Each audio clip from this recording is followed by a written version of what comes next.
नमस्कार दोस्तों, RJ science classes में आपका एक बार फिर से स्वागत है। मैं सामने आपके लिए एक बार फिर से लेकर आया हूँ राजस्थानी भाषा और साहित्य का टेस्ट नंबर 5। यहाँ हम आज फिर से 20 क्वेश्चन सोल्व करेंगे। चलिए चलते हैं दोस्तों, शुरू करते हैं। मल्ल मिश्रण किस राजशासक के दरबारी थे? उदय सिंह, जय सिंह, नाथू सिंह या राम सिंह? दोस्तों, जो सूर्यमल मिश्रण है वो राम सिंह के दरबारी कवि थे। जो बूंदी के जो हाड़ा शासक थे, राम सिंह महाराव, उसके दरबारी कवि थे। अगला प्रश्न है, चारण कवि कविता शिवदास गांडण ने किस ग्रंथ की रचना की? अचलदास खींचरी वचनिका, राव जेतसिरो छंद, वंश भास्कर या बिसल देवरासो? तो चारण कवि शिवदास गार्डन ने शिवदास जी अचलदास, शिवदास अचलदास याद रख लेना दोस्तों। अचलदास री खींचरी वचनिका, शिवदास अचलदास। चारण कवि अचलदास खींचरी वचनिका ग्रंथ के रचना की थी। और इस ग्रंथ में मांडू के सुल्तान व गागरोन के शासक अचलदास खींची के मध्य हुए युद्ध के बारे में, जो 1423 ईस्वी में हुआ था, इसमें गागरोन के खींची शासकों के बारे में संक्षिप्त में वर्णन किया गया है। अगला प्रश्न है, नरपति नालय ने किस ग्रंथ की रचना की? नरपति नालय ने किस ग्रंथ की रचना की? राव जेतसिरो छंद, अचलदास खींचीरी वचनिका, बिसल देव रासो या वंश भास्कर? तो नरपति नालय ने दोस्तों बिसल देव रासो की रचना की थी। इस ग्रंथ में अजमेर के चौहान शासक बिसल देव यानी कि विग्रहराज चतुर्थ के बारे में वर्णन किया गया है। और उनकी जो रानी थी राजमती, उन दोनों की प्रेम कथा के बारे में बताया गया है। राजमती दोस्तों मालवा के राजा भोज की पुत्री थी। अगला प्रश्न है, राव जेतसिरो छंद की ग्रंथ की रचना किसने की? राव जेतसिरो छंद ग्रंथ की रचना किसने की थी? नरपति नालय ने, शिवदास ने, सूर्यमल मिश्र ने या बिट्ठू सुजा ने? राव जेतसिरो छंद ग्रंथ की रचना की थी बिट्ठू सुजा ने। राव जेतसिरो छंद की ग्रंथ की रचना बिट्ठू सुजा ने की थी। और इस ग्रंथ में बीकानेर पर बाबर के पुत्र कामरान द्वारा किए गए आक्रमण और उसके बीकानेर के शासक जेतसी या जेत्र सिंह द्वारा उसे हराए जाने का वर्णन है। अगला प्रश्न है, किस ग्रंथ को केसर ए हिंद की उपाधि प्रदान की गई है? केसर ए हिंद की उपाधि किस ग्रंथ को दी गई है? तो दोस्तों वीर विनोद को केसर ए हिंद की उपाधि दी गई है। और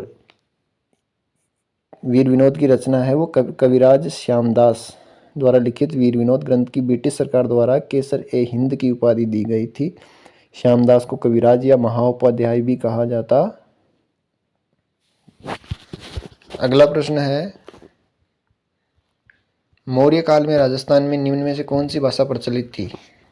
तो मौर्य काल में दोस्तों राजस्थान में राजस्थानी भी नहीं थी, संस्कृत भी नहीं थी और डिंगल भी नहीं थी। कौन सी भाषा थी? प्राकृत भाषा।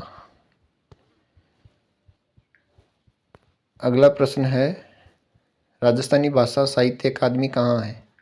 राजस्थानी भाषा साहित्य अकादमी दोस्तों जयपुर में है। और जबकि राजस्थानी शोध संस्थान जोधपुर में है। मेघदूत का राजस्थानी में अनुवाद किया था।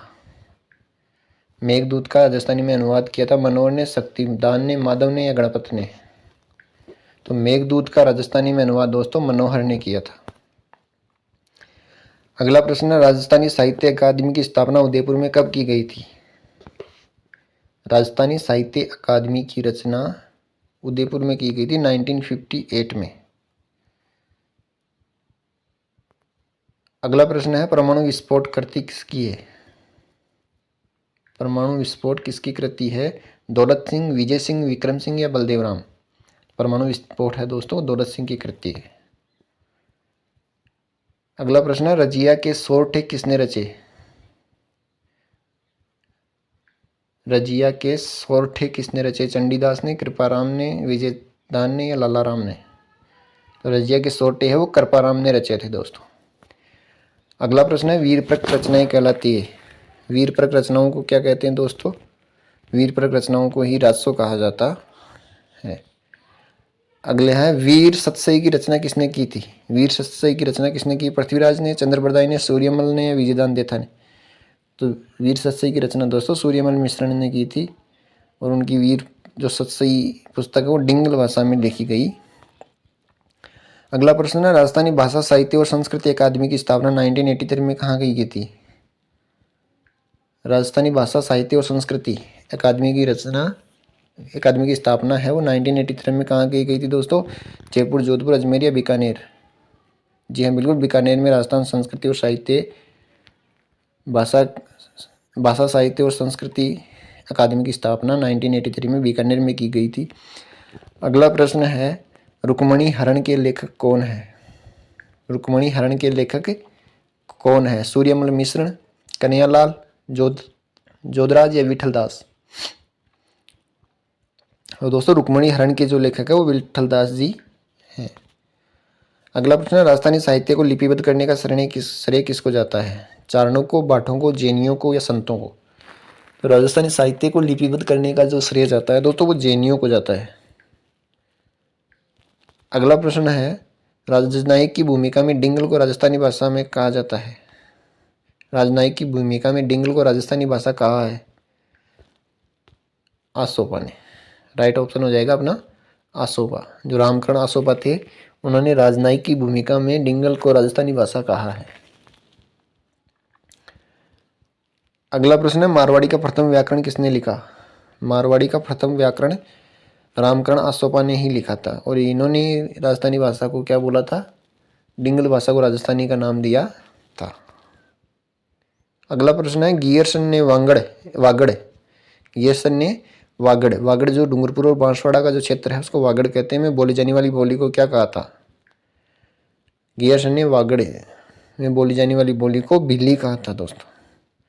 और आज का अंतिम प्रश्न है, वैदिक किशन रुक्मणीरी किस भाषा का ग्रंथ है? पूर्वी मारवाड़ी, उत्तर मारवाड़ी, दक्षिणी मारवाड़ी या उत्तर पूर्वी मारवाड़ी? तो दोस्तों जो वैदिक किशन रुक्मणीरी है वो उत्तरी मारवाड़ी की भाषा है।